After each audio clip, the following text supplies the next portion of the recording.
जी कैफेट आज के लेक्चर का आगाज़ करते हैं। लेक्चर नंबर हमारा 21 और आज के लेक्चर में हमने दो कंसेप्ट सीखने हैं। एक, कल हमने ऑडिट रिपोर्ट के बारे में सीखा कि ऑडिट रिपोर्ट क्या है, कैसी होती है और इसमें कौन कौन सी इंफॉर्मेशन इंक्लूड की जाती है। इसके बहुत से एलिमेंट्स थे। कितने स्टूडेंट्स ने घर जाके 4 दफ़ा ऑडिट रिपोर्ट पढ़ी है? 8 दफ़ा? 4 दफ़ा कोई भी नहीं पढ़ पाया। हाइब्रिड में कोई ऐसा स्टूडेंट जिसने 4 दफ़ा ऑडिट रिपोर्ट पढ़ी हो? सुनी थी? वो जो सुनी थी वो ऑडिट रिपोर्ट ही थी? मुझे नहीं लगता। कितने स्टूडेंट्स ने 3 दफ़ा ऑडिट रिपोर्ट पढ़ी है? 3 दफ़ा। और कितने स्टूडेंट्स ने 2 दफ़ा ऑडिट रिपोर्ट? और कितनों ने 1 दफ़ा? 4 दफ़ा के। 1 दफ़ा तो चले अगर अभी 1 दफ़ा जिन स्टूडेंट्स ने 1 दफ़ा पढ़ी है वो आज जाके 3 दफ़ा पढ़ लें। जिन्होंने 2 दफ़ा पढ़ी है वो आज घर जाके 2 दफ़ा पढ़ लें। जिन्होंने 1 दफ़ा पढ़ी है 3 दफ़ा पढ़ी, घर जाके 1 दफ़ा पढ़ी, यानी जो भी आपकी डेफिशिएंसी थी आज पूरी कर लीजिए। जिन्होंने नहीं पढ़ी वो 4 दफ़ा पढ़ लें।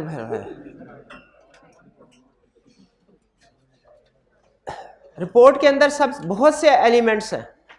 सबसे अहम एलिमेंट्स क्या है? ओपिनियन। ओपिनियन के चेंज होने की वजह सबसे बड़ा जो अहम एलिमेंट है वो ओपिनियन एलिमेंट होता है। तो हम टाइप्स ऑफ ओपिनियन पढ़ेंगे आज कि रिपोर्ट में कितनी तरह के ओपिनियन हो सकते हैं।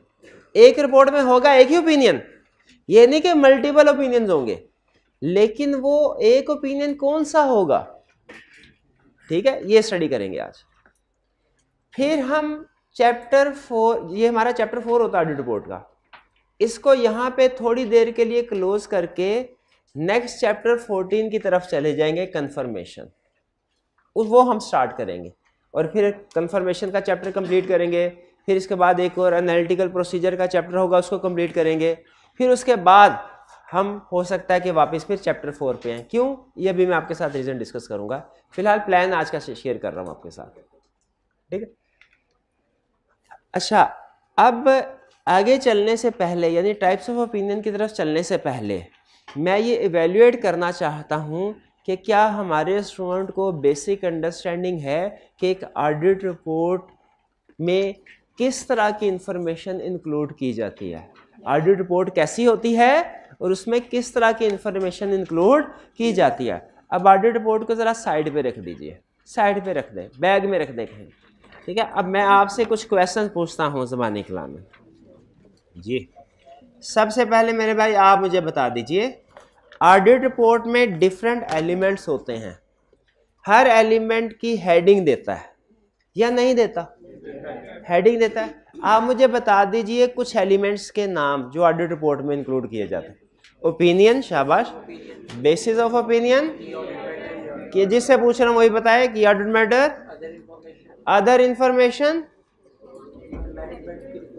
Management responsibility, auditor responsibility, other legal requirements की ऑडिट मैटर हो गया।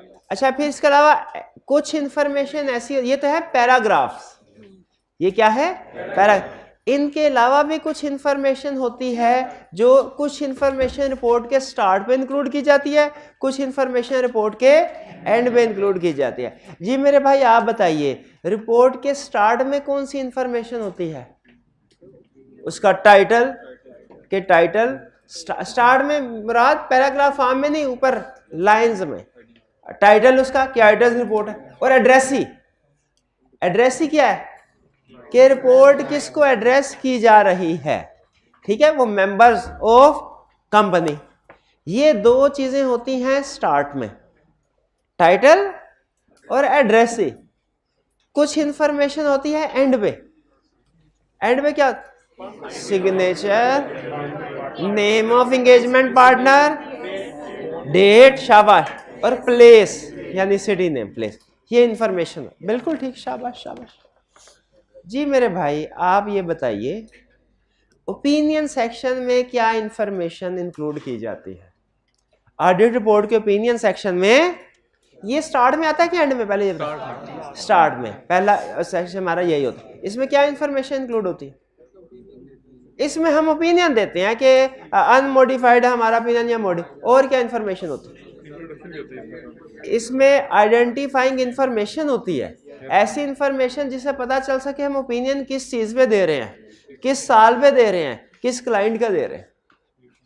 ठीक है, तो इसमें इंट्रोडक्टरी इंफॉर्मेशन भी होती है ओपिनियन में, आइडेंटिफाइंग इंफॉर्मेशन होती है बेसिकली। वो ओपिनियन के बाद जो नेक्स्ट पैराग्राफ होता है वो कौन सा होता है? अगर जिससे पूछूं वो बताएं, बाकी अपने जहन में इसको दोहराएं। ओपिनियन के बाद कौन सा पैराग्राफ होता है? बेसिस और opinion. Basis of opinion paragraph में क्या इंफॉर्मेशन होती है? ओपिनियन किस बेस पे दिया भाई? ISS की बेस पे दिया है, कोड ऑफ एथिक्स की बेस पे दिया है, हमारे पास सफिशिएंट एप्रोप्रिएट एविडेंस है उसका, हम इंडिपेंडेंट हैं।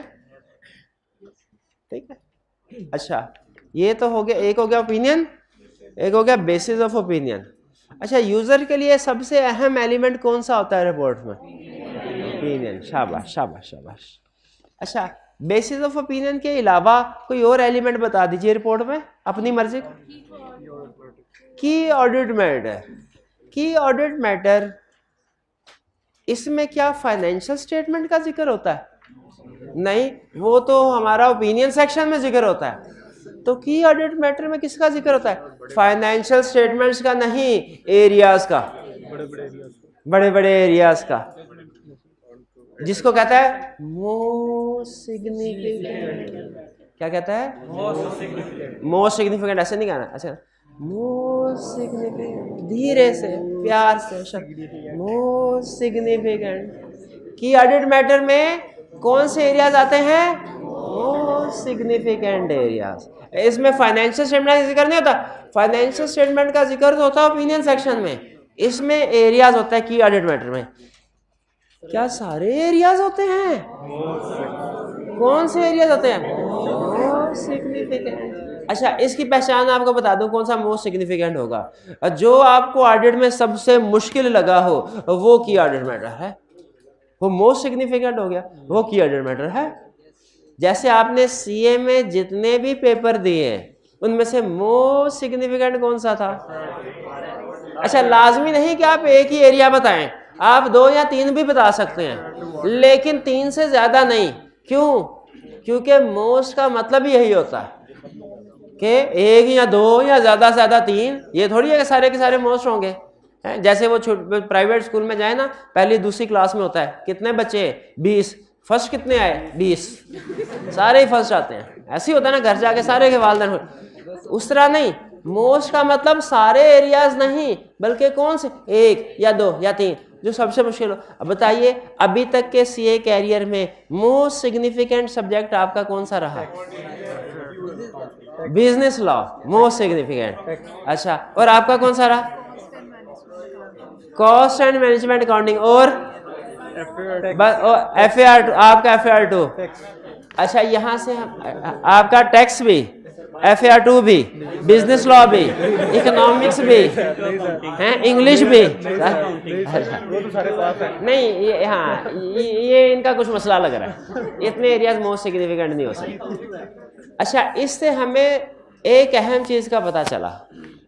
एक तो हम ये इसके ऊपर डिसाइडेड है ना कि की ऑडिट मैटर्स में एरियाज आते हैं, फाइनेंशियल स्टेटमेंट नहीं आती, वो तो फिर, और इसमें सारे एरियाज नहीं आएंगे मोस्ट सिग्निफिकेंट। अच्छा, अहम चीज जो हमें ये पता चली वो ये कि मोस्ट सिग्निफिकेंट हो सकता है इस क्लाइंट के लिहाज से कोई और हो, इस क्लाइंट के लिहाज से कोई और हो, इस क्लाइंट के लिहाज से कोई और हो। कैसा पॉसिबल है? बिल्कुल पॉसिबल है। इसलिए जब आप डिफरेंट कंपनीज की फाइनेंशियल ऑडिट रिपोर्ट देखेंगे ना, तो एक ऑडिट रिपोर्ट में की ऑडिट मैटर कुछ और होंगे, दूसरी में की ऑडिट मैटर कुछ और होंगे। इसमें कोई प्रॉब्लम की बात नहीं है, ये क्लाइंट टू क्लाइंट वेरी करता है।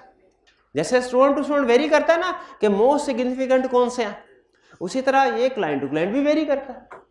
तो जो ऑडिटर की जजमेंट है उससे उस ऑडिट में जो सबसे ज्यादा प्रॉब्लमेटिक लगे हों वो उन एरियाज का जिक्र कर देता है। लेकिन क्या सिर्फ की ऑडिट मैटर में, मुझे ये बताइए, कॉर्नर वाले भाई, क्या उसमें सिर्फ ये लिखा होता है कि कौन सा एरिया की ऑर्डर मैटर है, यहाँ के उसके प्रोसीजर भी बताए जाते हैं? प्रोसीजर्स भी बताए जाते हैं, शाबाश। क्या आपने उस एरिया को एड्रेस करने के लिए क्या प्रोसीजर परफॉर्म? अच्छा मुझे बताएं, उस एरिया के लिए जितने भी प्रोसीजर थे क्या सारे बताए जाएंगे? नहीं, सारे नहीं बताए जाएंगे, बल्कि मोस्ट सिग्निफिकेंट। अब यहाँ पे देखिए, आप हैरान होंगे, परेशान होंगे एक चीज सुन के। क्या एग्जाम में क्वेश्चन आया इन्वेंट्री के सब्सटेंटिव प्रोसीजर लिखिए, तो उसमें मैंने आपसे कहा 7, 8, 10, 12 जितने भी प्रोसीजर आते हैं लिख दो, इन्वेंट्री के ऑडिट प्रोसीजर्स लिखिए। तो मैंने 7, 8, 10, 12 जितने भी प्रोसीजर थे आपसे कहा लिखिए। लेकिन जब उसने कहा एक ऑडिट पे आप गए, उसमें इन्वेंट्री की ऑडिट मैटर है, इसको ड्राफ्ट करें, तो मैंने आपसे कहा 3 से ज़्यादा प्रोसीजर ना लिखना, 3 से ज़्यादा प्रोसीजर ना। क्यों भला? क्योंकि की ऑडिट मैटर में सारे के सारे प्रोसीजर नहीं लिखते, सिर्फ जो मोस्ट सिग्निफिकेंट हो वो लिखेंगे। यानी एरिया भी वो जो मोस्ट सिग्निफिकेंट है और उसमें प्रोसीजर भी वो जो मोस्ट सिग्निफिकेंट है। ठीक है, आप जब प्रैक्टिकली देखेंगे ना की ऑडिट मैटर रिपोर्ट, तो आपको नजर आएगा कि की ऑडिट मैटर 2-3 होते हैं और इनके जो प्रोसीजर्स हैं वो भी नॉर्मली 2-3 होते हैं। वेरिएशन हो सकती है, बाजू का एक बाजू का, लेकिन नॉर्मल की बात कर रहा हूं, नॉर्मली ये ट्रेंड होता है। भाई की ऑडिट मैटर समझ आ गया क्या है? चलिए, इसके बाद अदर इंफॉर्मेशन। ये अदर इंफॉर्मेशन क्या होती है? एनुअल रिपोर्ट में जो भी कंटेंट्स होंगे वो अदर इंफॉर्मेशन होगी, सवाए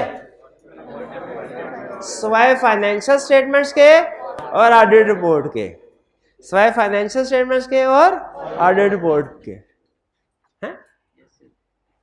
एवरी पब्लिक कंपनी की डेफिनेशन याद है? Every company which is not a private company. Public company की डेफिनेशन बता भी दी और नहीं भी बताई हैं। उसी तरह अदर इंफॉर्मेशन, क्या एनुअल रिपोर्ट में हर वो चीज जो फाइनेंशियल स्टेटमेंट्स और ऑडिट रिपोर्ट के अलावा वो अदर इंफॉर्मेशन है। अदर इंफॉर्मेशन की डेफिनेशन बता भी दी लेकिन नहीं, क्योंकि एग्जाम्पल ही कोई नहीं थी। तो मेरे भाई मुझे एग्जाम्पल देंगे अदर इंफॉर्मेशन की। Directors report, chairman review report, बिल्कुल ठीक है, बिल्कुल ठीक है। क्या हम एज ऑडिटर अदर इंफॉर्मेशन को पढ़ते हैं? क्या हम एज ऑडिटर अदर इंफॉर्मेशन को पढ़ते हैं? किस लिए भला?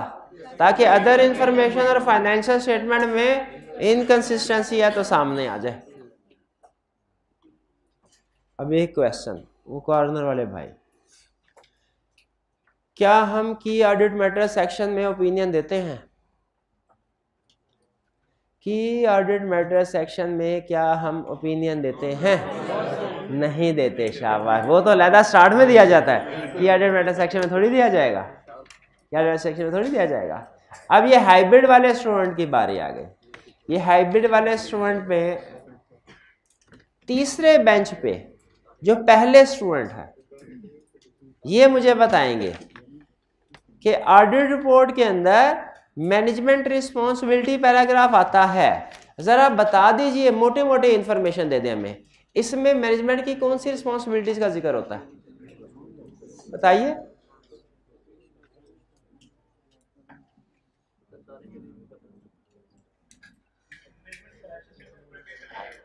के प्रिपरेशन ऑफ फाइनेंशियल स्टेटमेंट की रिस्पॉन्सिबिलिटी का जिक्र, शाबाश।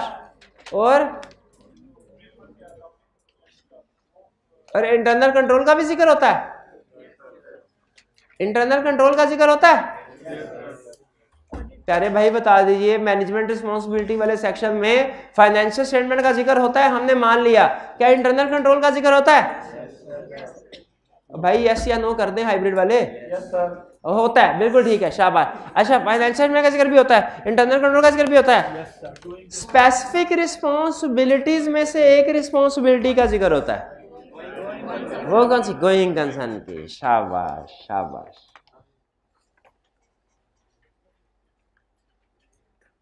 ऑडिटर रिस्पॉन्सिबिलिटी में कौन सी रिस्पॉन्सिबिलिटी का जिक्र होता है? मोटी मोटी चीजें बता दें।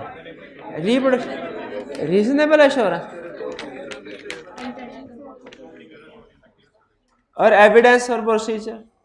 अच्छा, ऑडिटर अपनी रिस्पॉन्सिबिलिटी को इलेबोरेट करके बताता है, उसमें वो कुछ पॉइंट्स भी बताता है कि मैं ठीक है रीजनेबल एश्योरेंस प्रोवाइड करता हूँ, इस रीजनेबल एश्योरेंस प्रोवाइड करने में मैं ये भी करता हूँ, मैं ये भी करता हूँ, मैं ये भी वो क्या क्या चीजें हैं? रिस्क असेसमेंट करता है, शाबाश। और क्या करता है? काउंटिंग पॉलिसीज को वैल्यूएट करता है, शाबाश। और क्या करता है? इंटरनल कंट्रोल, ये लिखा हुआ उसने, ये लिखा हुआ उसने, ये इंटरनल कंट्रोल को वैल्यूएट करूंगा। और कोई फ्रॉड वगैरह मिलेगा तो वो बताएगा जी, अकाउंटिंग पॉलिसीज की बात उन्होंने कर दी, वैल्यूएट करता है। और गोइंग कंसर्न की वैल्यूएशन ये करता है, रिपोर्ट में कहता है ऑडिटर अपने रिस्पॉन्सिबिलिटी में गोइंग कंसर्न की बात। ऑडिटर की रिस्पॉन्सिबिलिटी के सेक्शन में लफ्ज गोइंग कंसर्न आता है कि नहीं आता? कुछ कह रहे आता है, कुछ कहते नहीं आता। आता है? हाँ, शाबाश शाबाश, ठीक है ठीक है। अच्छा,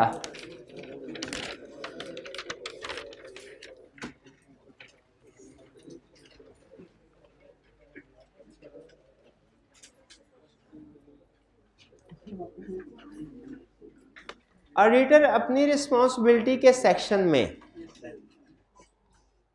ये कहता है कि मैंने दो बातें डायरेक्टर्स को बताई हैं, दो बातें डायरेक्टर्स को बताई हैं। वो दो बातें कौन कौन सी हैं? क्लास में हाथ उठा के बताए। हाँ, पहले हाथ किसको पता है? शाबाश, इनाम। दो बातें जो उसने बताई है, जी बताइए। Deficiency in internal control,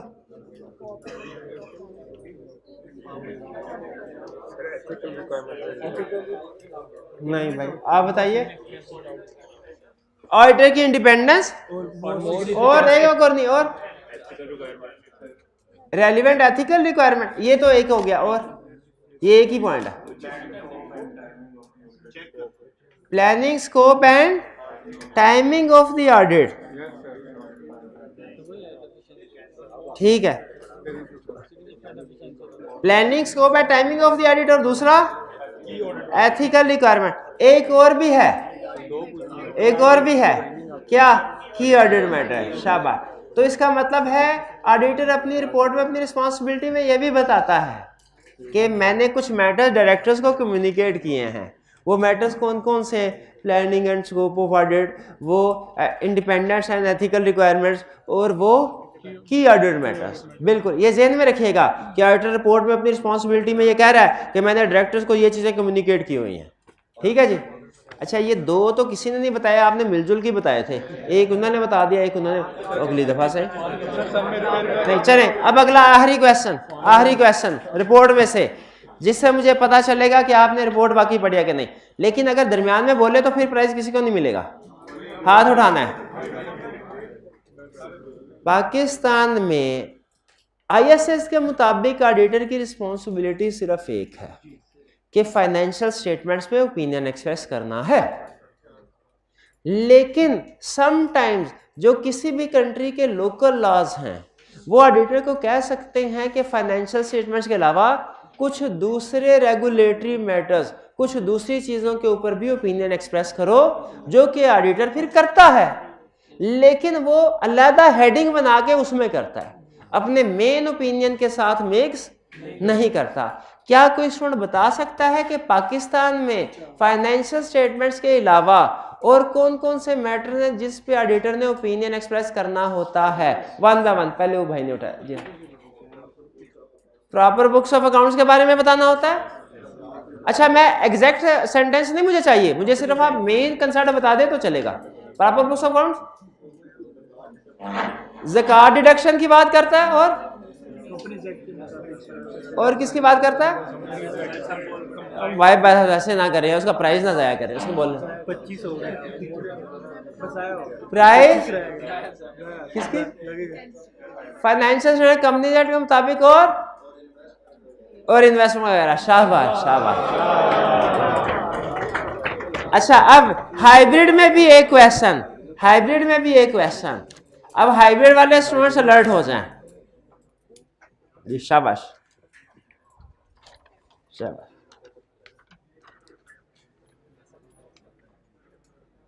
Pakistan में ऑडिटर फाइनेंशियल स्टेटमेंट्स के अलावा और किन किन मैटर्स पे ओपिनियन एक्सप्रेस करता है?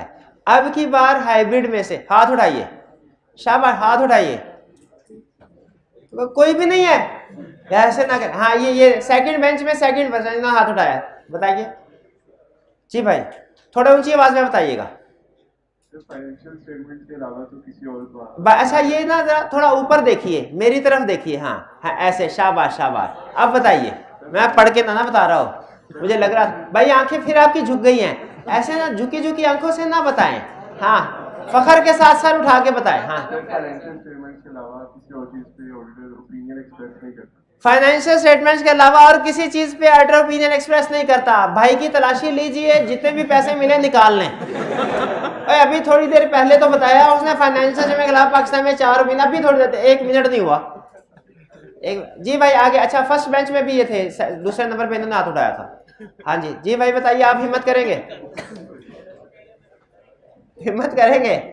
नहीं अच्छा बस चलिए चलिए, कोई बात नहीं, कोई बात नहीं। मैं क्या हाइब्रिड वाले इतराज ना करें कि फिजिकल वाले को डिस्ट्रीब्यूट कर देते हैं, हमें प्राइस डिस्ट्रीब्यूट नहीं करें, उनसे भी पूछना चाहिए।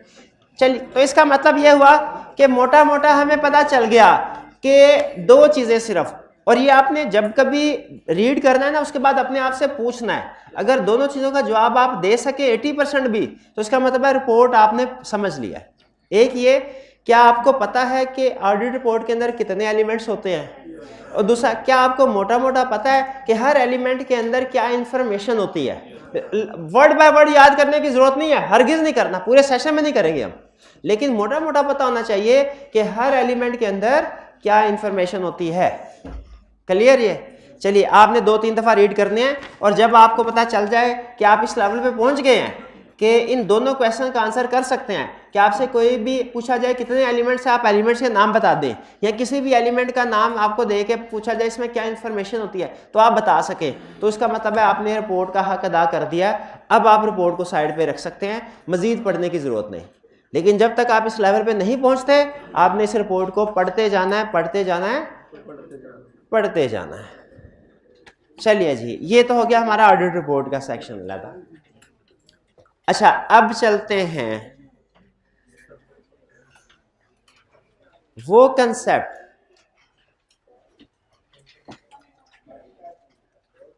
नोट्स वगैरह नहीं मिले। अच्छा ये अभी आपको डिस्ट्रीब्यूट कर देते हैं। वो भाई हैं टीए बैठे हुए हैं, चलिए वो भी कॉपी करवा रहे होंगे, अभी आपको डिस्ट्रीब्यूट कर, क्लास एंड तक इंशाल्लाह आपको मिल जाएंगे। पूरे ऑडिट में सबसे अहम डॉक्यूमेंट कौन सी होती है? पूरी ऑडिट रिपोर्ट में सबसे अहम एलिमेंट कौन सा था? और ओपिनियन कोई एक तरह का नहीं होता, ओपिनियन की डिफरेंट टाइप्स होती हैं। आप मुझे बता सकते हैं काउंटिंग में वो कौन सा कंसेप्ट है जो आपकी काउंटिंग के पहले टॉपिक से लेके जब आप चार्टर्ड अकाउंटेंट बनने के लिए एग्जाम देंगे, आखिरी काउंटिंग का पेपर, उसका जो आखिरी टॉपिक होगा उसमें भी वो कंसेप्ट यूज होता है, डेबिट एंड क्रेडिट का रूल। शाबाश। और मुझे बताइए, अगर किसी को डेबिट और क्रेडिट का रूल ना आता हो और वो कहे मैं चार्टर्ड अकाउंटेंट हूँ, आप मानेंगे? कभी भी नहीं मानेंगे। ठीक है, ये वो चीज़ है जो सबसे पहले सिखाई जाती है और एंड तक चलती है। जिस तरह अकाउंटिंग में डेबिट और क्रेडिट यूज होता है ना हर टॉपिक में, उसी तरह ऑडिट में भी एक कंसेप्ट है जो हर टॉपिक में, हर चैप्टर में तकरीबन यूज होता है। वो क्या है? वो है डिसाइडिंग टाइप ऑफ ओपिनियन। ये डिसाइड करना कि किस सिचुएशन में कौन सा टाइप ऑफ ओपिनियन होगा। ये उतना ही अहम है जितना अकाउंटिंग में डेबिट क्रेडिट का रूल। आप ऑडिट में सब कुछ भूल जाए ना फिर भी आपको माफी है। लेकिन जिस दिन आप ये कंसेप्ट भूल गए ना, इसकी माफी नहीं है। वो चार्टर्ड अकाउंटेंट तो दूर की बात, वो ऑडिट का भी स्टूडेंट नहीं है जिसको ये कंसेप्ट ना पता हो। कौन सा कंसेप्ट? टाइप ऑफ, के किस सिचुएशन में कौन सा, यानी ओपिनियन की कितने हैं और किस सिचुएशन में कौन से टाइप ऑफ ओपिनियन दिया जाएगा। ये ऑडिट का सबसे अहम कंसेप्ट है। अगर कोई आपसे पूछे पूरे ऑडिट में कैफ भी सीफैब भी मिला के बताओ, पूरे ऑडिट में सबसे अहम कंसेप्ट कौन सा है, आप क्या कहेंगे? ये कि टाइप्स ऑफ ओपिनियन कितने हैं और किस सिचुएशन में कौन सा ओपिनियन दिया जाता है। ये सबसे अहम। जितना अकाउंटिंग में डेबिट क्रेडिट का कंसेप्ट अहम है, उतना ही ऑडिट में टाइप ऑफ ओपिनियन का कंसेप्ट अहम है। लेकिन एक फर्क है, डेबिट क्रेडिट जितना मुश्किल है ना, टाइप्स ऑफ ओपिनियन उससे 10 गुना ज्यादा आसान है। आसान 10 क्या बल्कि 100 गुना ज्यादा आसान है। 5 मिनट में क्लियर हो जाता है, लेकिन हम फिर भी इसको 15-20 मिनट में समझाएंगे। उससे बहुत ज्यादा आसान, बहुत ज्यादा आसान, ठीक है। लेकिन ये ध्यान में रखिएगा, ये तकरीबन ऑडिट के हर चैप्टर में आएगा। इसीलिए मैं आगे कोई भी चैप्टर में जाने से पहले इस कंसेप्ट को कवर करना चाह रहा हूं। इस कंसेप्ट के बगैर कोई भी चैप्टर मैं नहीं पढ़ा सकता आपको, क्योंकि हर चैप्टर में ये होगा कि ऐसे या तो ये ओपिनियन, ऐसे आपको पता ही नहीं होगा क्या ओपिनियन होता क्या है, ये वाला ओपिनियन क्या, तो आप नहीं पढ़ सकेंगे। स्टार्ट करें जी। अच्छा, ऑडिटर, ऑडिट में सबसे अहम डॉक्यूमेंट होती है ऑडिट रिपोर्ट। ऑडिट रिपोर्ट में सबसे अहम एलिमेंट होता है ओपिनियन। और ये कहा जाता है कि ऑडिटर की प्रोफेशनल लाइफ का सबसे अहम डिसीजन, सबसे बड़ा डिसीजन ये डिसाइड करना होता है कि मैंने ये जो ऑडिट किया है, जिसकी मैं रिपोर्ट बना रहा हूं, इसमें ओपिनियन कौन सा दूं। ये ऑडिटर की प्रोफेशनल लाइफ का सबसे बड़ा, सबसे अहम डिसीजन होता है। ऑडिटर ये डिसीजन करता है 2 चीज़ों की बेस पे। ऑडिटर कहता है मैं टाइप ऑफ ओपिनियन डिसाइड करने तो लगा हूं, लेकिन मैं देखूंगा क्या कि टाइप ऑफ ओपिनियन देने से पहले टाइप ऑफ ओपिनियन किस चीज़ पे बेस करेगा? 2 चीज़ों पे। किस चीज़ों पे? पहली, क्या इस ऑडिट में कोई मिस स्टेटमेंट या स्कोप लिमिटेशन थी? पहली चीज़ ये। अगर कोई मिस स्टेटमेंट स्कोप लिमिटेशन थी तो दूसरा चीज़ क्या कंसीडर करनी है, उसका इफेक्ट क्या था, इमटेरियल, मटेरियल या परवेसिव। यानी ऑडिटर अपनी ज़िंदगी का जब सबसे अहम डिसीजन करने लगेगा तो 2 चीज़ों को सामने रखेगा। पहली चीज़ क्या कि इस ऑडिट में क्या कोई मिस स्टेटमेंट स्कोप लिमिटेशन थी, और दूसरी चीज़ क्या, अगर कोई मिस स्टेटमेंट स्कोप लिमिटेशन थी तो उसका इफेक्ट क्या था, इमटेरियल, मटेरियल या परवेसिव। अच्छा, पहले तो अब ये समझ लें मिस स्टेटमेंट क्या होती है। मिस स्टेटमेंट क्या होती है? कोई चीज़ गलत होना। मिस स्टेटमेंट क्या होती है? कोई चीज़ गलत होना। जैसे डेटर्स में मिस स्टेटमेंट हो सकती है, यस हो सकती है। कैसे? अगर client provision for bad debt सही रिकॉर्ड ना करे, ये मिस स्टेटमेंट है। अगर क्लाइंट डेटर बैड हो गए लेकिन बैड डेट्स को रिकॉर्ड ना करे, ये मिस स्टेटमेंट है, यह मिस स्टेटमेंट। और स्कोप लिमिटेशन क्या होती है?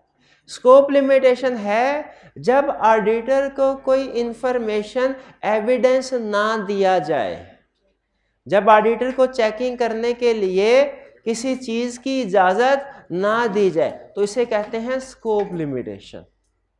इसे क्या कहते हैं? Scope limit. स्कोप लिमिटेशन का मतलब है ऑडिटर चेक नहीं कर सकता कि कोई चीज सही है कि गलत है। मिस स्टेटमेंट का मतलब क्या है? ऑडिटर ने चेक कर लिया है कि एक चीज गलत है। ऑडिटर ने चेक कर लिया है कि ये चीज गलत है। स्कोप लिमिटेशन का मतलब क्या है कि ऑडिटर चेक नहीं कर सकता कि ये चीज सही है कि गलत। एग्जाम्पल से समझते हैं। मुझे बताइए, अगर डेटर्स बैड डेट हो गए हैं, क्लाइंट ने उनको रिकॉर्ड नहीं किया, ये मिस स्टेटमेंट है कि स्कोप लिमिटेशन? मिस स्टेटमेंट है। क्लाइंट ने रिकॉर्ड नहीं किया। अच्छा, और अगर ऑडिटर डेटर्स को कंफर्मेशन लेटर सेंड करना चाहता है, क्लाइंट ने इसकी इजाजत नहीं दी, स्कोप लिमिटेशन। स्कोप नाम से थोड़ा समझ आ रहा है। स्कोप लिमिटेशन का मतलब ऑडिटर के स्कोप में जो काम करना था क्लाइंट ने उसको लिमिट कर दिया, यानी उसको वो काम नहीं करने दिया। स्कोप लिमिटेशन का मतलब क्या कि ऑडिटर के स्कोप में जो काम करना शामिल था मैनेजमेंट ने वो काम उसको नहीं करने दिया, या किसी भी वजह से और वजह से भी ऑडिटर वो काम नहीं कर सका, इसे कहते हैं स्कोप लिमिटेशन। ठीक है, यानी मिस स्टेटमेंट तो ऑडिटर कंफर्म है कि गलत है कोई चीज, स्कोप लिमिटेशन में कंफर्म में। अच्छा, एक और एग्जांपल से सीखते हैं इस फर्क को, क्योंकि फर्क जरूरी है। देखें, सबसे अहम डिसीजन कर रहे हैं हम ऑडिटर की जिंदगी का, तो इसका मतलब दोनों में फर्क होना में बहुत जरूरी है। अगर आपने इसमें मिस क्लासिफिकेशन कर दी तो आपकी जिंदगी का सबसे बड़ा फैसला गलत, और जिंदगी का सबसे बड़ा फैसला गलत तो बाकी छोटे मोटे फैसले सही भी करते रहे कोई फर्क नहीं पड़ता, और सबसे बड़ा फैसला सही कर लिया तो छोटे मोटे फैसले गलत भी होते रहे कोई फर्क नहीं पड़ता। इसीलिए इसमें बहुत क्लियर होना है, बहुत एहतियात से क्या चीज मिस स्टेटमेंट, क्या स्कोप लिमिटेशन। अगली एग्जांपल, क्लाइंट ने फिक्स एसेट्स पे डेप्रिसिएशन रिकॉर्ड नहीं की, शाबाश, मिस स्टेटमेंट। हमने क्लाइंट से कहा फिक्स एसेट्स जो खरीदे हैं उनकी हमें फिजिकल इंस्पेक्शन करवाओ, क्लाइंट ने कहा नहीं हो सकती, शाबाश, स्कोप लिमिटेशन। ये हाइब्रिड वाले भी जरा बोल दिया करें, हाइब्रिड वाले भी बोल दिया करें साहब। अच्छा, मुझे ये बताइए, ये क्लियर हो गया? तीसरी एग्जांपल, हम क्लाइंट की इन्वेंट्री ऑब्सोलीट हो गई है, cost 10 million, NRV 8 million, client ने उसको 10 मिलियन पे ही शो करवाया हुआ है, शाबाश, मिस स्टेटमेंट। हाइब्रिड वालों की आवाज नहीं है, बताइए मिस स्टेटमेंट स्कोप लिमिटेशन, शाबाश शाबाश।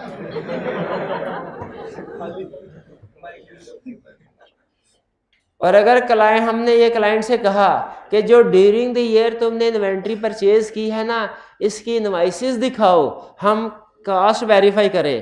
क्लाइंट ने कहा सर क्या बताएं आपको, एक रात ऐसा हुआ हम घर में सो रहे थे और ऑफिस में अचानक आग भड़क उठी, उसमें सारी इनवाइसेस जल गई, तो अब इनवाइस कोई नहीं हमारे पास, क्या है? अच्छा, मुझे बता सकते हैं ये वाली आग वाली स्कोप लिमिटेशन और जो पहले क्लाइंट ने कहा था मैं कंफर्मेशन लेटर सेंड नहीं करने दूंगा, इस वाली स्कोप लिमिटेशन में फर्क क्या है? एक में मैनेजमेंट का कसूर है, एक में नहीं है, बस ठीक है, दोनों स्कोप लिमिटेशन। भाई मिस स्टेटमेंट स्कोप लिमिट में फर्क समझ आया?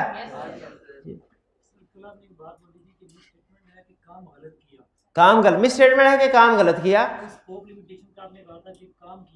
कि काम जो है वो किया ही नहीं, या हमारे पास उसको वेरीफाई करने के लिए इंफॉर्मेशन ही नहीं कि सही हुआ कि नहीं हुआ, लिमिट लग गई। यानी लिमिट लगने का मतलब क्या है? हम उस काम को चेक नहीं कर सके। ये स्कोप लिमिटेशन लफ्ज ऑडिटर के पॉइंट ऑफ व्यू से है, ऑडिटर के पॉइंट कि ऑडिटर कोई काम नहीं कर, मैनेजमेंट के पॉइंट ऑफ व्यू से नहीं है कि मैनेजमेंट ऑडिटर कोई काम नहीं कर सका, ऑडिटर किस चीज को चेक नहीं कर, उसमें मैनेजमेंट का कसूर हो भी सकता है, मैनेजमेंट का कसूर नहीं भी हो सकता। भाई एग्जांपल समझ आ गई? एक आखिरी एग्जांपल जो हमेशा आपके जहन में रहेगी इंशाल्लाह। स्टूडेंट ने आई कैप का पेपर दिया, रिजल्ट एडमिशन फॉर्म जमा करवाया, पेपर देने के लिए गया और पेपर में ज्यादातर गलतियां कराया, मिस स्टेटमेंट। स्टूडेंट ने एडमिशन फॉर्म जमा करवाया और पेपर देने ही नहीं गया, स्कोप लिमिटेड। दोनों में फर्क है? मिस स्टेटमेंट में कंफर्म में स्टूडेंट फारग है, स्कोप लिमिटेशन में चेकिंग ही नहीं हो सकी स्टूडेंट की। दोनों में फर्क समझ आ गया? तो हमने पहले ये देखना है हर सिचुएशन में कि मिस स्टेटमेंट है कि स्कोप लिमिटेशन। जब ये डिसीजन कर लेंगे तो फिर अगला डिसीजन करना है क्या इसका इफेक्ट क्या है, क्या इसका इफेक्ट इमटेरियल है, क्या इसका इफेक्ट मटेरियल है, या इसका इफेक्ट परवेसिव है। इसका इफेक्ट इमटेरियल है या इसका इफेक्ट मटेरियल है या इसका इफेक्ट परवेसिव है। नेक्स्ट डिसीजन हमने क्या करना है कि जो मिस स्टेटमेंट स्कोप लिमिटेशन है इसका इफेक्ट इमटेरियल है या इसका इफेक्ट मटेरियल है या इसका इफेक्ट परवेसिव है। परवेसिव है क्या? बहुत बड़ा, बहुत, जो कि तकरीबन सारी फाइनेंशियल स्टेटमेंट को इफेक्ट करता हो। पहला डिसीजन क्या करना है, मिस स्टेटमेंट है कि स्कोप लिमिटेशन। दूसरा डिसीजन क्या करना है, इफेक्ट इमटेरियल है, मटेरियल है, परवेसिव है। इमटेरियल का मतलब बहुत ही थोड़ा, जिससे कोई फर्क ना पड़े, है तो सही लेकिन उससे कोई फर्क नहीं पड़ता। मटेरियल का मतलब फर्क पड़ता है लेकिन एक आधी चीज पे, एक चीज, बाकी की चीजें ठीक है। और परवेसिव का मतलब क्या है कि बहुत ज्यादा फर्क पड़ता है। यानी इसे अगर हम अमाउंट्स में समझें तो अगर किसी चीज का effect miss statement scope limitation वो 5% ऑफ प्रॉफिट से कम है, इमटेरियल। 5% ऑफ प्रॉफिट से ज्यादा है, मटेरियल। और अगर 50% ऑफ प्रॉफिट से ज्यादा है, परवेसिव। परवेसिव। फिर इसको किसी ऐसी एग्जांपल से जो इंशाल्लाह सारी उम्र याद रहे आपको, आई कैप की एग्जांपल। पेपर देने के लिए गए और उसमें 3 नंबर का ऐसा क्वेश्चन आ गया जो पढ़ा ही नहीं था, तैयार ही नहीं किया था, चांस पे छोड़ गए थे, या वो हमने अटेम्प्ट किया और गलत कर दिया। बताइए इफेक्ट क्या है, इमटेरियल। यानी ज्यादातर स्टूडेंट्स की बात कर रहा हूं, हर स्टूडेंट की नहीं, ज्यादातर स्टूडेंट्स का जो रिजल्ट है वो इस 2-3 नंबर के क्वेश्चन पे डिपेंड नहीं करता, इससे नहीं बदलेगा। तो जब कोई चीज गलत तो हो प्रॉब्लम, लेकिन उससे कोई फर्क ना पड़ता हो ज्यादातर लोगों को, हम उसे क्या कहते हैं, इमटेरियल है। लेकिन अगर कोई 15-20 नंबर का क्वेश्चन आ गया जो गलत हो गया, मटेरियल। क्यों मटेरियल? क्योंकि ज्यादातर स्टूडेंट्स का रिजल्ट अब इस क्वेश्चन की बेस पे चेंज हो जाएगा। ये क्वेश्चन अब ज्यादातर स्टूडेंट्स के रिजल्ट को डिस्टर्ब करेगा। अब अगेन हर स्टूडेंट की बात नहीं कर रहा, ज्यादातर की कर रहा, तो इसको हम क्या कहते हैं, मटेरियल। और अगर 51 मार्क्स का पेपर गलत कर दिया जाए, परवेसिव। इसका मतलब कि आपका पूरे का पूरा पेपर फार। यानी अगर 2-3 नंबर का पेपर गलत हुआ तो हम कहेंगे पेपर ठीक है, पेपर ठीक है। अगर 15-20 नंबर का एक क्वेश्चन गलत हुआ तो आप आगे कहते हैं कि सर एक क्वेश्चन गलत हुआ, बाकी का पेपर ठीक है, तो पास होने के अभी भी चांसेस कुछ ना कुछ हैं। इफेक्ट भी कर सकता है लेकिन पास होने के चांसेस भी हैं। अभी ये टोटली एक साइड पे नहीं है बात, समझ लीजिए 50-50। और अगर 51 मार्क्स का पेपर गलत हो फिर तो कंफर्म है क्या, फारग, स्टूडेंट फारग है। फिर भाई ऐसे ही है ना, 51 या उससे ज्यादा मार्क्स का पेपर गलत हो, इसको हम ऑडिट की लैंग्वेज में क्या कहेंगे, कितना इफेक्ट है, परवेसिव इफेक्ट। इसका मतलब है सारे का सारा पेपर गया। अच्छा अब इसमें सोचेंगे आप कहेंगे सर कुछ पेपर इसमें 20-25 नंबर का ठीक भी तो किया हमने, लेकिन मुझे बताइए उस 20-25 नंबर के ठीक किए से कोई फर्क पड़ता है, कोई फर्क नहीं पड़ता। फेल हुए तो 10 नंबर के साथ हुए या 40 के साथ हुए, एक बराबर है। उसी तरह याद रखिए, हमने जब ओपिनियन देना है तो देखना है कि miss statement scope limit effect क्या है, इमटेरियल यानी बहुत थोड़ा सा जिसके होने ना होने से कोई फर्क नहीं पड़ता, या मटेरियल जो उससे ज्यादा है जिससे फर्क पड़ता है लेकिन बाकी की चीजें फिर भी ठीक रहती हैं। एक एरिया पे फर्क पड़ेगा, बाकी की चीजें फिर भी ठीक रहती हैं। और परवेसिव, सारे का सारी फाइनेंशियल स्टेटमेंट्स जब मेजर पोर्शन, सब्सटेंशियल पोर्शन में गलती हो जाए, सब्सटेंशियल मतलब 50% से ज्यादा, तो उसे हम क्या कहते हैं, परवेसिव। इसका मतलब है तकरीबन ये सारी की सारी फाइनेंशियल स्टेटमेंट गलत है, फारग है, सारी की सारी फाइनेंशियल स्टेटमेंट फारग है। ठीक है, अच्छा अब सुने, अगर मिस स्टेटमेंट है, अगर तो मिस स्टेटमेंट है ही नहीं आइडियल सिचुएशन, या है लेकिन उसका इफेक्ट इमटेरियल है, तो हम जो ओपिनियन देते हैं ना उसे कहते हैं अनमोडिफाइड ओपिनियन। क्या कहते हैं? Unmodified opinion. इसी तरह अगर या तो स्कोप लिमिटेशन हो ही ना, या हो लेकिन उसका इफेक्ट इमटेरियल, तो हम जो ओपिनियन देते हैं उसे क्या कहते हैं? Unmodified opinion. इसका मतलब अगर कोई मिस स्टेटमेंट स्कोप लिमिटेशन है ही नहीं, या है लेकिन उसका इफेक्ट इमटेरियल है, उसका मतलब क्या है? Unmodified opinion. ठीक हो गई ये बात? जब मिस स्टेटमेंट स्कोप लिमिटेशन दोनों के केस में एक ही ओपिनियन आ रहा है, तो इसको इकट्ठा ना कर दें, नहीं कंसेप्ट सिंपल हो जाएगा। अभी दो अल्फाज हैं, फिर एक लफ्ज रह जाएगा, ऐसे कर लेते हैं, कोई बात नहीं, दो वो भी ठीक है, वो भी ठीक है। कि जब कोई मिस स्टेटमेंट स्कोप लिमिटेशन है ही नहीं, या है लेकिन उसका इफेक्ट इमटेरियल है, कौन सा ओपिनियन? आगे चलते हैं। जब कोई मिस स्टेटमेंट है और उसका इफेक्ट मटेरियल है, अच्छा अनमोडिफाइड, अनमोडिफाइड में पता है आपको ऑडिटर के अल्फाज क्या होते हैं? Financial statements give true and fair view in all material respects. Financial statements give true and fair view in all material respects, यानी सब कुछ ठीक है। अच्छा जरा सोचें, थोड़ा बहुत गलत भी होगा।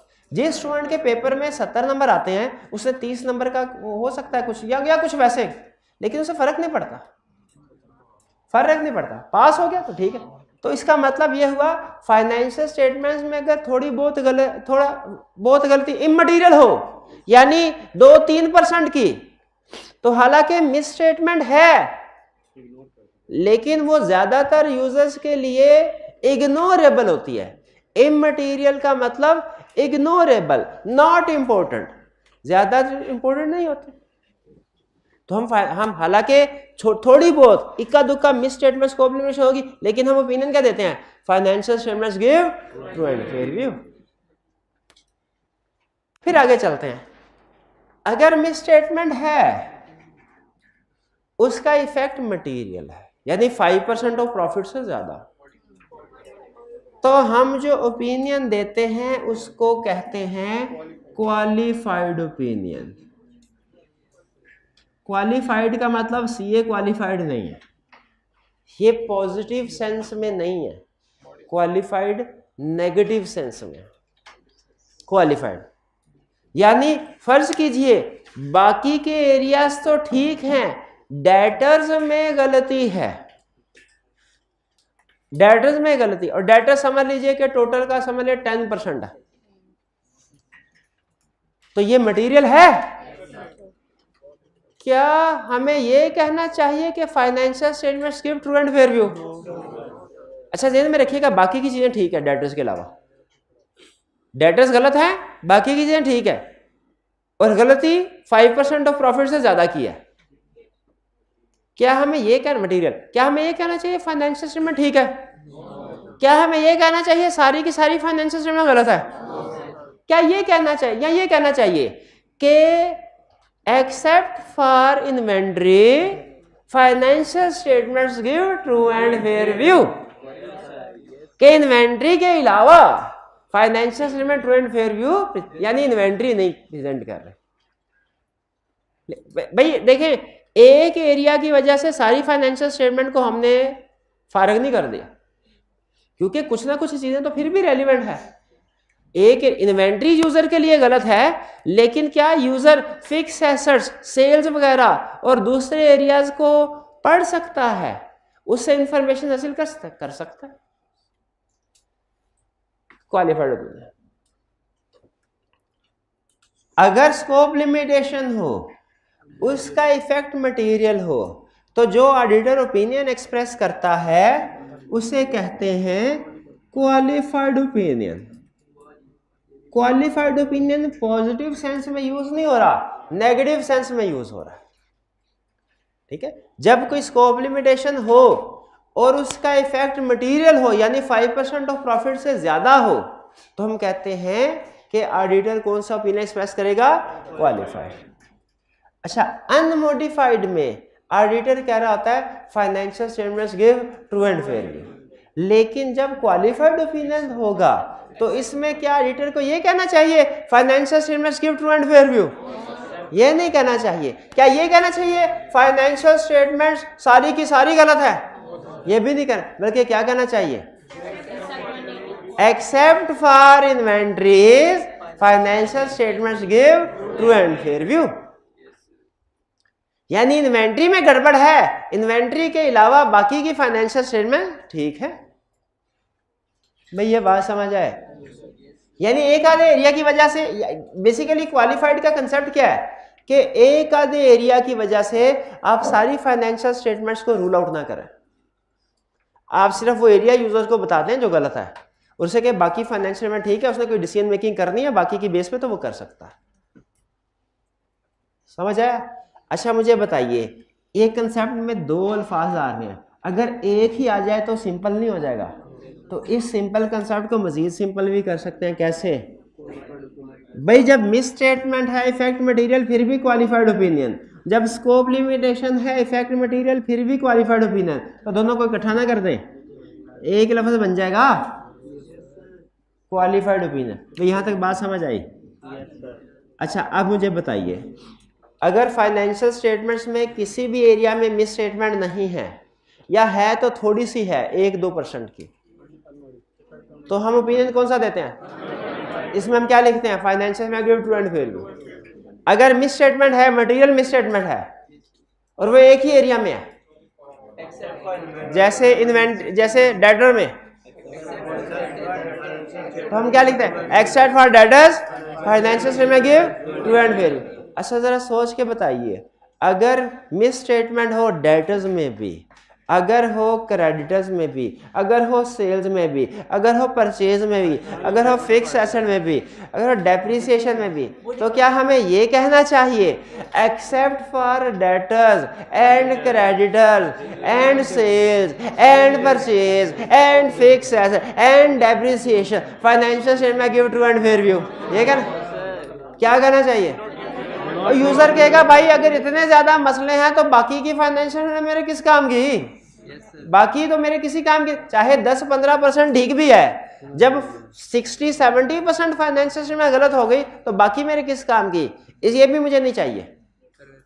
तो जब मिस स्टेटमेंट हो इसका इफेक्ट परवेसिव का मतलब substantial portion of financial statements गलत है, मोर देन 50% गलत है। तो जैसे हमारा मोर देन 50% पेपर गलत हो जाए तो फिर बाकी का पेपर हमारे किसी काम का नहीं रहता, उसी तरह जब मोर देन 50% फाइनेंशियल स्टेटमेंट गलत हो जाए तो बाकी की फाइनेंशियल स्टेटमेंट यूजर के किसी काम की नहीं रहती। तो इसमें हम एक्सेप्ट फॉर का ओपिनियन नहीं देते, बल्कि सीधी बात करते हैं, क्या सारी की सारी फाइनेंशियल स्टेटमेंट फारग है, financial statements do not give true and fair view, financial statements do not give true and fair view. इस ओपिनियन को कहते हैं, जब मिस स्टेटमेंट हो इफेक्ट परवेसिव हो, इसको कहते हैं एडवर्स ओपिनियन। एडवर्स ओपिनियन, भाई क्लियर हुआ? Adverse opinion. और इसी तरह अगर स्कोप लिमिटेशन है और उसका इफेक्ट परवेसिव, यानी एक एरिया में नहीं मल्टीपल एरियाज पे है, एक एरिया पे नहीं मल्टीपल एरियाज पे है, या एक एरिया में है लेकिन वो एक एरिया ही 50% से ज्यादा का है,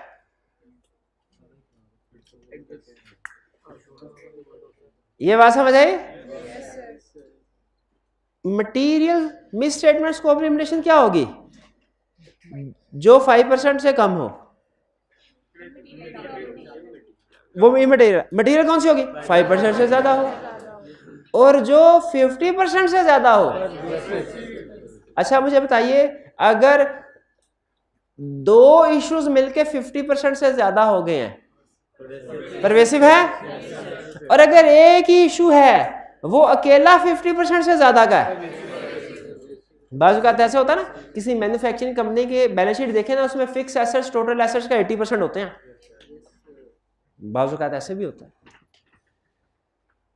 तो अगर इफेक्ट परवेसिव हो तो हमें क्या ये कहना चाहिए कि स्कोप लिमिटेशन है, इफेक्ट परवेसिव है, यानी या तो 3-4 एरियाज ऐसे हैं जिन पे हमें काम नहीं करने दिया गया, या एक ही एरिया है लेकिन वो अकेला एरिया 50% से ज्यादा का है, काम नहीं करने दिया गया, तो हम क्या कहेंगे, इफेक्ट क्या है, परवेसिव।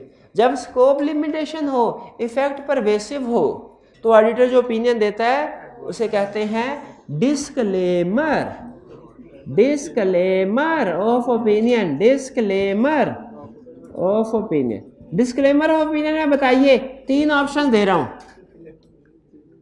4 ऑप्शन दे रहा हूं, जिसने सही ऑप्शन सेलेक्ट कर लिया उसने ये सारा कंसेप्ट समझ लिया। लेकिन पहले 4 ऑप्शन सुननी है फिर बोलना। डिस्क्लेमर ऑफ ओपिनियन में ऑडिटर रिपोर्ट में ओपिनियन सेक्शन में क्या लिखता होगा? पहली option, financial statements give true and fair view. अच्छा, दूसरी option, except for fix assets financial statements give true and fair view. ये भी नहीं, क्योंकि इससे लग रहा है कि बाकी की फाइनेंशियल में ठीक। अच्छा, तीसरी ऑप्शन ऑडिटर कहेगा financial statements do not give true and fair view. Fourth option auditor कहेगा we are unable to verify financial statement. अल्फाज में फर्क समझ आया? We are unable to verify financial statement, या कहेगा we do not express an opinion, we do not express an opinion, we do not express an opinion. पता ही नहीं, बात समझ आई? अच्छा, मुझे बताइए क्या आप इस काबिल है कि अब समझ लें कि मिस स्टेटमेंट और स्कोप लिमिटेशन में क्या फर्क है? क्या आप क्वेश्चन में बेसिक अगर इंफॉर्मेशन आपको दी जाए, सारी इंफॉर्मेशन क्वेश्चन के अंदर मौजूद हो, तो आप अंदाजा लगा सकते हैं कि मिस स्टेटमेंट स्कोप लिमिटेशन का इफेक्ट इममटेरियल है, मटेरियल के परवेसिव। ये 2-3 रूल्स बताए, 5% वाला और मल्टीपल वाला। 2 असूल बताए, 5% वाला और सिंगल और मल्टीपल वाला। ठीक है, 5% ऑफ प्रॉफिट से कम है तो 5% ऑफ प्रॉफिट से ज्यादा है तो, और 50% से ज्यादा तो परवेसिव। अच्छा, बाज़ औक़ात क्वेश्चन में माउंट्स नहीं दी होती, माउंट्स नहीं दी होती, तो फिर हम 5% या 50% का रूल नहीं लगा सकते। फिर दूसरा रूल लगता है क्या, कि अगर मल्टीपल एरियाज में प्रॉब्लम है तो परवेसिव, और अगर सिंगल एरिया में प्रॉब्लम है तो मटेरियल भी हो सकता है, परवेसिव भी हो सकता है। ये बहुत मुश्किल पॉइंट था, नहीं समझ आया ना? ना नहीं समझ आया, दोबारा सुने। क्वेश्चन में क्या पहचान लेंगे आपके मिस स्टेटमेंट है कि स्कोप लिमिटेशन है। फिर उसके बाद क्या ये क्वेश्चन में अगर इंफॉर्मेशन सारी क्वेश्चन के अंदर मौजूद होगी, उस इंफॉर्मेशन से अंदाजा लगा लेंगे कि इसका इफेक्ट इममटेरियल है कि मटेरियल के परवेसिव। अगर अमाउंट्स दी हैं तो अमाउंट्स वाला रूल लगेगा, अमाउंट्स नहीं दी तो सिंगल मल्टीपल वाला रूल लगेगा। अगर अमाउंट्स दी हुई हैं 5% से कम है, 5% ऑफ प्रॉफिट से ज्यादा तो 50% ऑफ प्रॉफिट से ज्यादा तो परवेसिव। और अगर अमाउंट्स नहीं दी हुई और मल्टीपल एरियाज में प्रॉब्लम है तो परवेसिव। और अगर सिंगल एरिया में प्रॉब्लम है तो मटेरियल भी हो सकता है, परवेसिव भी हो सकता है, क्योंकि कुछ कंपनीज में सिंगल एरिया पूरे फाइनेंशियल के 80-90% के बराबर होता है। भाई बात समझ आई? तो फिर बताइए जल्दी से, मिस स्टेटमेंट है, इफेक्ट इममटेरियल, ओपिनियन बताइए। मिस स्टेटमेंट है, इफेक्ट मटेरियल, मिस स्टेटमेंट है, इफेक्ट परवेसिव, स्कोप लिमिटेशन है, इफेक्ट इममटेरियल, जल्दी, अनमॉडिफाइड, स्कोप लिमिटेशन है, इफेक्ट मटेरियल, मिस स्टेटमेंट है, इफेक्ट परवेसिव, खा गए मार। कहा गया मिस स्टेटमेंट है effect pervasive adverse, scope limitation है इफेक्ट मटेरियल, स्कोप लिमिटेशन है इफेक्ट परवेसिव, डिस्क्लेमर, डिस्क्लेमर। ठीक है, अच्छा अब क्लियर हो गया। जो मेरे इस सवाल का जवाब देगा, पहले हाथ उठाए, जवाब कौन देगा? पहले सवाल, चले पहले सवाल। अगर मैं आपसे कहूं, कंसेप्ट ना आई कैप उल्टा पलटा के पूछता है, उल्टा पलटा के पूछता है, तो एक उल्टा के क्वेश्चन, एक पलटा के। पहला, अगर मैं आपसे कहूं मिस स्टेटमेंट है इफेक्ट मटेरियल, मिस स्टेटमेंट है इफेक्ट परवेसिव, ये तो सीधा क्वेश्चन। अब उल्टा पुल्टा के, अब ये जो बताएगा उसे इनाम। वो कौन सी सिचुएशन है जिसमें ऑडिटर एडवर्स ओपिनियन देता है? हाथ उठा कर भाई के 50 रुपए मर गए। जब मिस स्टेटमेंट हो और उसका इफेक्ट परवेसिव हो।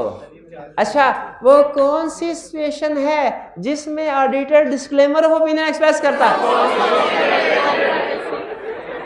जब स्कोप लिमिटेशन हो और उसका इफेक्ट परवेसिव हो। अच्छा, अब वो कौन सी सिचुएशन है जिसमें ऑडिटर क्वालिफाइड ओपिनियन एक्सप्रेस करता है?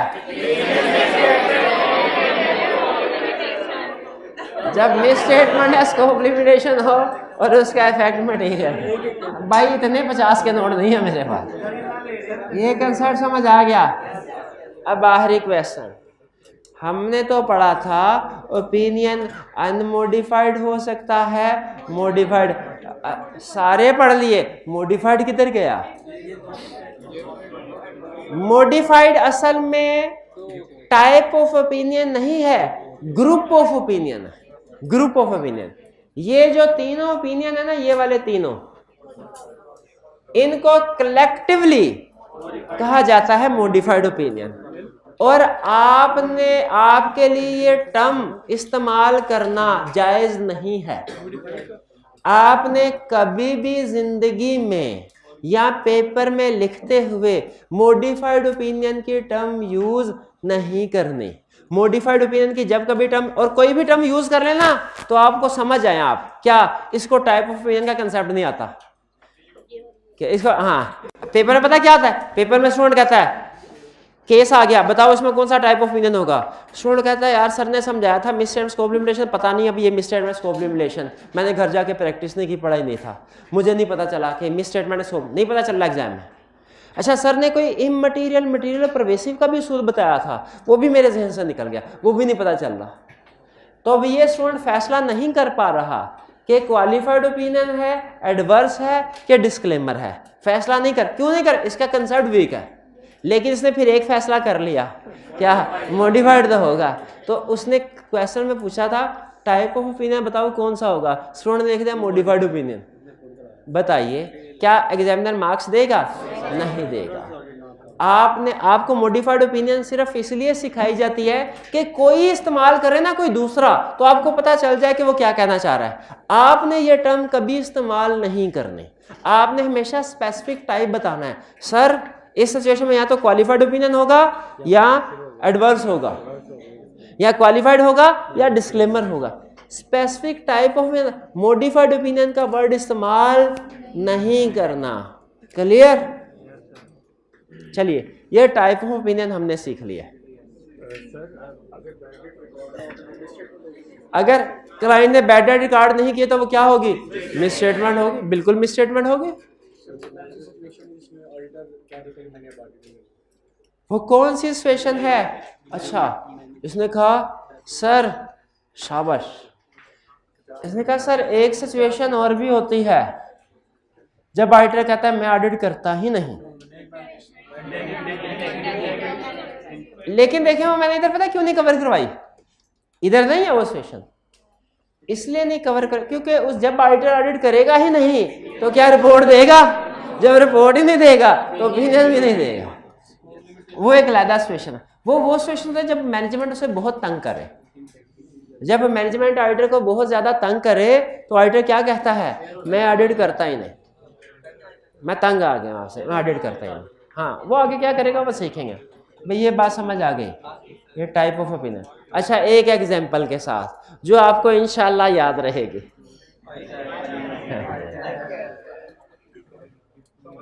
एक स्टूडेंट ने 3 पेपर का एडमिशन फॉर्म भिजवाया, रिजल्ट आया तीनों में पास।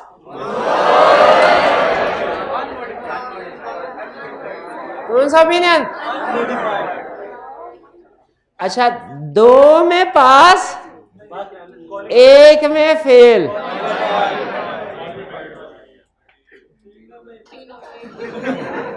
तीनों में फायरल और देने नहीं गया पेपर। अच्छा, मुझे ये बताइए, जब पेपर देने ही ना जाए, रिजल्ट फिर भी आता है ना? हाँ, रिजल्ट फिर भी आता है, उसके ऊपर ये नहीं लिखा होता पास, क्योंकि पास नहीं है। अच्छा, मजे की बात बताऊं आपको, उसके ऊपर फेल भी नहीं लिखा होता, उसके ऊपर फेल भी नहीं लिखा होता। क्या? हाँ, स्टार, सुपर स्टार। आई क्या कहता है, भाई मेरे पास आया ही नहीं, आता तो एविडेंस मिलता तो फिर कुछ करता। तो फर्क समझ आया? अनमॉडिफाइड में, क्वालिफाइड में, एडवर्स और डिस्क्लेमर में। अच्छा चलिए, ये था हमारा टाइप्स ऑफ ओपिनियन। पूरे ऑडिट में सबसे अहम, अच्छा टेक्निकल नहीं है ये मैं बता दूं, मैं भी हर पढ़ा, मुझे भी अंदाजा होता है कि कौन सा कंसेप्ट, ये टेक्निकल हरगिज़ नहीं है, लेकिन पूरे ऑडिट में सबसे अहम कंसेप्ट है। जिसके ये कंसेप्ट नहीं पता ना, उसको ऑडिट का क्वेश्चन नहीं। ये क्लियर हो गया? जी जी, आज फ्राइडे है तो क्या? अच्छा, ये ना पढ़ाऊं? नहीं पढ़ाते ना, देखें ठीक है, आप मेरी बात मान के असाइनमेंट करते हैं ना, केस स्टडीज करते हैं, जो मैं कहूँ वो पढ़ के आते हैं, तो कोई बात नहीं, मैं भी आपकी बात मान लेता हूँ। ये नहीं पढ़ाता, हाँ, पहुंच गए हैं ये नहीं पढ़ाता। लेकिन 2 क्वेश्चन मुझे याद आ गए। स्टूडेंट कहने लगा, सर, अच्छा ये कंसेप्ट लेता है, इसको नहीं मैं छेड़ने लगा, चैप्टर 3 में से। तो कहने लगा, सर आपने रिस्क असेसमेंट प्रोसीजर्स हमें पढ़ाया, उसमें एग्जांपल्स पढ़ाई। वो एग्जांपल थी inquiry, observation, inspection, analytical procedure. मैंने कहा बिल्कुल ऐसा ही है। कहने लगा, फिर सर आपने सब्सटेंटिव प्रोसीजर पढ़ाया? तो कहा सर उसमें भी आपने एग्जांपल्स पढ़ाई, टेस्ट ऑफ डिटेल्स और एनालिटिकल प्रोसीजर। मैं कहा बिल्कुल पढ़ाई। कहने लगा क्या मसला है? क्या मसला है? रिस्क असेसमेंट में भी एनालिटिकल प्रोसीजर आ रहा है, सब्सटेंटिव प्रोसीजर में भी एनालिटिकल प्रोसीजर आ रहा है, और दोनों में फ़र्क क्या हुआ? दोनों में फ़र्क क्या हुआ? तो देखिए, मैं अपनी वही बात दोहराऊंगा, हमने जितने भी प्रोसीजर्स पढ़े हैं 7, वो रिस्क असेसमेंट में भी यूज़ हो सकते हैं, टेस्ट ऑफ कंट्रोल्स में भी यूज़ हो सकते हैं, सब्सटेंटिव प्रोसीजर में भी यूज़ हो सकते हैं। तो ये एनालिटिकल प्रोसीजर उसकी एक एग्जांपल है। ये तो बल्कि मेरी स्टेटमेंट को सच साबित कर रहा है कि analytical procedure officially I cap खुद कर रहा है, स्टैंडर्ड खुद कह रहे हैं कि एनालिटिकल प्रोसीजर को आप रिस्क असेसमेंट में भी यूज़ कर सकते हैं और सब्सटेंटिव प्रोसीजर में भी यूज़ कर सकते हैं, बिल्कुल कर सकते हैं। अब इसके एग्जाम्पल के जरिए से दोनों में फ़र्क बताता हूँ। आपको याद है एनालिटिकल प्रोसीजर की डेफिनेशन में मैंने 2 अल्फाज आपको बताए थे, कंपैरिजन और प्लॉजिबल। जब हम एनालिटिकल प्रोसीजर में कंपैरिजन कर रहे होते हैं ना, तो असल में ये रिस्क असेसमेंट फेज है, और जब हम प्लॉजिबल रिलेशनशिप बना रहे होते हैं ना, ये सब्सटेंटिव प्रोसीजर है। अगर मैं क्लाइंट से पूछूं ना, सर पिछले साल की निस्बत इस साल आपकी सेल्स कम या ज़्यादा क्यों हुई, ये है, ये भी एनालिटिकल प्रोसीजर, ये है रिस्क असेसमेंट। और अगर मैं क्लाइंट के नंबर ऑफ यूनिट सोल्ड को सेल प्राइस से मल्टीप्लाई करके इस साल की सेल्स को वेरीफाई कर रहा हूं, तो ये प्लॉजिबल रिलेशनशिप, ये सब्सटेंटिव प्रोसीजर है, ये सब्सटेंटिव पर। भाई बात समझ आई है? ठीक है, तो ये एनालिटिकल प्रोसीजर रिस्क असेसमेंट में भी इस्तेमाल हो सकता है, सब्सटेंटिव प्रोसीजर में भी। भाई क्लियर हो गया? अब दूसरा सवाल स्टूडेंट का, उसने कहा सर आपने पढ़ाए procedure 3, risk assessment procedure, test of control, substantive, और आपने ये कहा था, आप मुकरना चाहिएगा, आपने ये कहा था कि पहले रिस्क असेसमेंट होती है, फिर टेस्ट ऑफ कंट्रोल, फिर सब्सटेंटिव प्रोसीजर। मैंने कहा बिल्कुल कहा था। मैंने कहा फिर सर टेस्ट ऑफ कंट्रोल्स में हमने ये पढ़ा है कि ये कब परफॉर्म किए जाते हैं, एक था जब क्लाइंट का कंट्रोल स्ट्रॉन्ग हो, और दूसरा था when substantive procedure alone do not provide sufficient appropriate audit evidence. तो इससे तो ये समझ आ रही है कि शायद सब्सटेंटिव प्रोसीजर पहले परफॉर्म करेंगे, जब वो सफिशिएंट ना हो फिर टेस्ट ऑफ कंट्रोल करेंगे।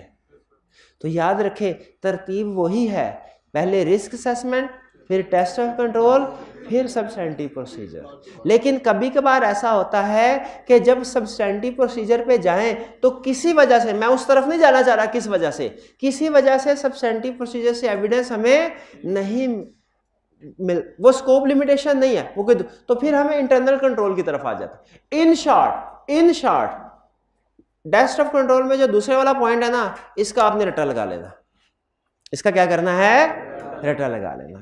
यानी ये जहन में रखिए हमारी तरतीब वही होती है, रिस्क असेसमेंट प्रोसीजर, फिर टेस्ट ऑफ कंट्रोल, फिर सब्सटेंटिव प्रोसीजर। लेकिन टेस्ट ऑफ कंट्रोल में जो दूसरे वाला पॉइंट है ना, when substantive procedure alone do not provide sufficient appropriate audit evidence, तो इस we will perform test of control, ये आपने याद कर लेना सिर्फ। क्लियर हुआ ये? इसके पीछे एक टेक्निकल एग्जांपल है जो मैं आपके साथ शेयर नहीं करना चाहता, जरूरत भी नहीं है, वो हमारे सिलेबस से बाहर है। चलिए अब ये हो गया क्लियर दोनों को। अच्छा चैप्टर 3 में से कोई और क्वेश्चन रह गया हो, क्योंकि मैं चाह रहा हूं जब हम आगे जाए ना पिछले सारा खत्म करके जाए। कोई कंसेप्ट रह तो नहीं गया चैप्टर 3 में? उसे रह भी नहीं गया। चलिए, और चैप्टर 14 के हमने आपको चैप्टर्स दे दिए, कल इंशाल्लाह फिर इसको हम स्टडी करेंगे। आज का लेक्चर यहाँ पे ख़त्म करते हैं हम। अल्लाह हाफिज़।